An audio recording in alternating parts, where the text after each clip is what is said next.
Bruce Lee had already appeared on American television. He had trained seriously for years.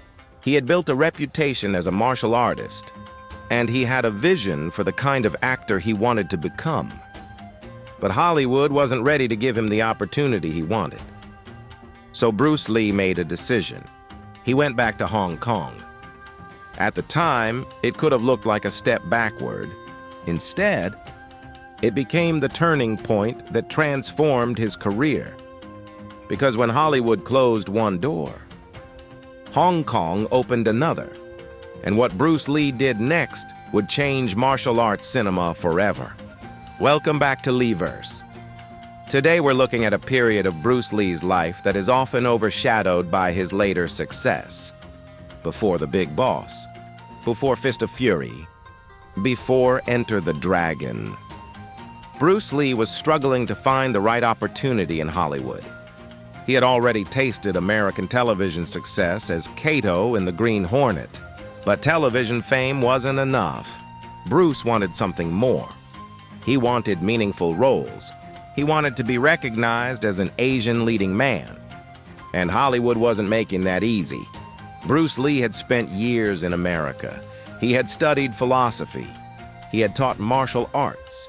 He had built relationships in the entertainment industry. And the Green Hornet had given him his first major television exposure. But there was a problem. Kato was not the main character. Bruce knew he had something different to offer. He wasn't simply interested in performing martial arts. He wanted to bring his own ideas, personality, and philosophy to the screen. And he wanted audiences to see an Asian actor as more than a supporting character. One of the projects Bruce Lee became involved with was the Silent Flute.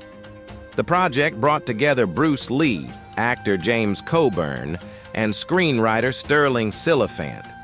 Bruce had ambitions for the film. It was intended to combine martial arts with philosophy and a deeper story. For Bruce, this represented the kind of project he wanted to make. But getting a film made in Hollywood was complicated. The project went through development problems and ultimately did not become the breakthrough Bruce had hoped for. For someone who wanted to establish himself as a major Hollywood star, this was a serious disappointment. It's easy to look backward and say Hollywood rejected Bruce Lee. But reality was more complicated. The American film industry had its own expectations about leading actors. Asian performers were often placed into narrow roles, and Bruce Lee didn't fit neatly into those expectations. He wasn't interested in becoming a stereotype. He wanted to be the star. That created a difficult situation.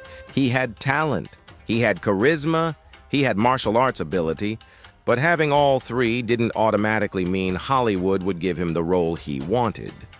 Eventually, Bruce Lee returned to Hong Kong. From the outside, this might have looked like retreat. But Bruce didn't see it that way. He had another opportunity. Hong Kong's film industry was producing martial arts movies for a huge audience. And Bruce had something that producers immediately recognized: screen presence. His first major Hong Kong breakthrough came with The Big Boss. And suddenly, everything changed. Released in 1971, The Big Boss became a major success. Bruce Lee wasn't simply another actor in the film. He was the attraction. Audiences responded to his speed, charisma, physicality, and screen presence. The success established Bruce Lee as a major star in Hong Kong. And now, Hollywood had a problem. The man they had struggled to position in America was becoming impossible to ignore in Asia. Bruce Lee followed The Big Boss with Fist of Fury. The response was enormous. His popularity grew rapidly. He was no longer simply the actor who had played Kato. He was becoming a phenomenon. And Bruce wasn't finished. Bruce Lee's next major move was even more significant. With Way of the Dragon, he gained much greater creative control. He wrote, he directed, he starred, He designed the martial arts sequences, and he created the famous confrontation with Chuck Norris. This was the kind of creative freedom Bruce had wanted. He wasn't simply being asked to perform someone else's idea. He was creating his own. Now the situation had completely changed. Bruce Lee had become too successful to ignore. Hollywood was interested again. This time, Bruce had leverage. Enter the Dragon became the project that would introduce him to an enormous international audience. The irony was impossible to miss. Bruce had spent years trying to find his opportunity in America.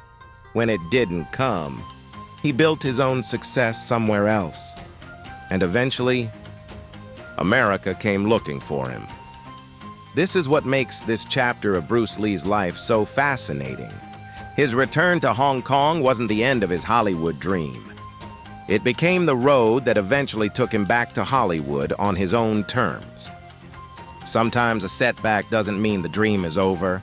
Sometimes it means the path needs to change.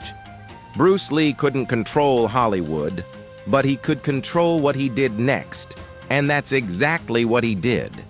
Bruce Lee's story is often told as if success was inevitable. It wasn't. There were delays, disappointments, projects that didn't happen, opportunities that disappeared. But Bruce Lee kept moving. When one market couldn't give him the opportunity he wanted, he went somewhere else.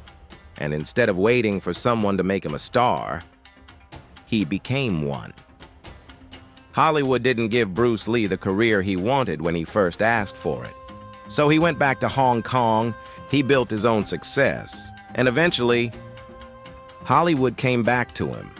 That's one of the most important lessons in Bruce Lee's story. Sometimes the door closing isn't the end. Sometimes it's the beginning of a completely different journey. Thank you for watching LeeVerse.